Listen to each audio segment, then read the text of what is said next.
বিশ্বসেরা allrounder Shakibul Hasan যদি ওর বউকে cheat করতে পারে তাহলে আমার জামাই কোন ক্ষেতের মূলা। ও তো যে কোনো কিছুই আমার সাথে করতে পারে। আমার জামাই তো যে কোনো সময় পরকীয়ায় জড়িয়ে যেতে পারে, যে কোনো কিছুই করতে পারে। সম্পূর্ণ ঘটনাটি আজকে আপনাদের সাথে শেয়ার করব। ভিডিওটি না দেখে সম্পূর্ণ ভিডিওটি দেখতে থাকুন।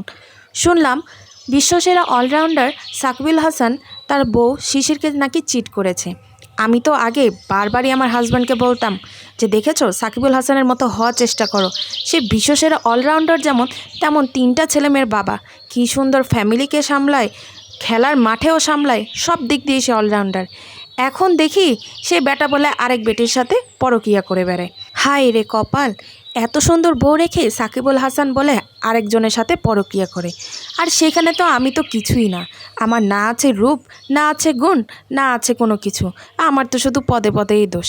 তাহলে আমার হাজব্যান্ড কেন আরেক মেয়ের কাছে যাবে না? সে তো যে কোনো সময় লাফালাফি দিয়ে চলে যেতে পারে। আরও তো করে কম্পিউটারের কাজ। দোকানে যে কত মেয়ে আসে, আমি তো প্রায় সময় জিজ্ঞাসা করি কোন মেয়ে তোমার নাম্বার নিয়ে গিয়েছে, কোন মেয়ে তোমার সাথে কি বলেছে।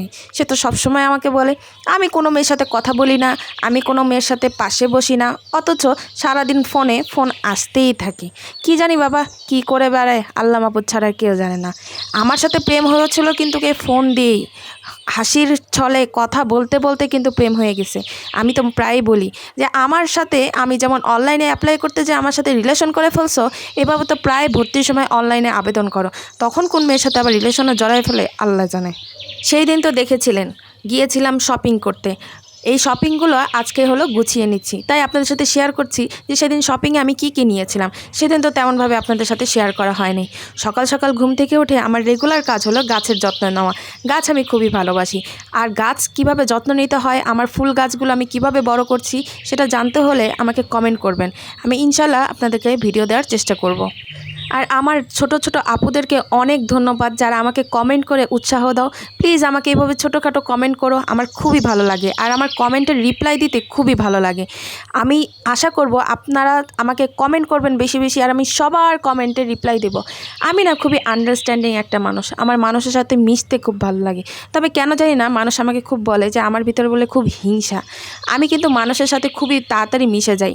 সবাই আমাকে কোনো কিছু জিজ্ঞাসা করলে, কোনো কিছু জানতে চাইলে আমি সাথে সাথে অ্যান্সার দিই। আপনারাও চাইলে আমাকে কমেন্ট করবেন, আমি সাথে সাথে আপনাদের উত্তর দেওয়ার চেষ্টা করব। তো সকাল সকাল সব কিছু আমি গুছিয়ে নিচ্ছি। এখানে হলো পোলার চাল, এগুলো সব হলো আমার বেবির জন্য আর কি। ও তো এখন 13 মাস চলছে। ও হলো একটু একটু করে খাওয়া শিখছে আর কি, নুডলস তারপর শ্যামাই এগুলো একটু একটু করে ওকে খাওয়ানো শিখাচ্ছি। তো ওর জন্যই হলো এই বাজারগুলো। তো আমার ভিডিওগুলো কেমন লাগে আপনাদের কাছে অবশ্যই আমাকে জানাবেন। লাইক কমেন্ট শেয়ার করতে ভুলবেন না। সবাইকে আমার ভিডিওগুলো দেখার অনুরোধ জানাচ্ছি।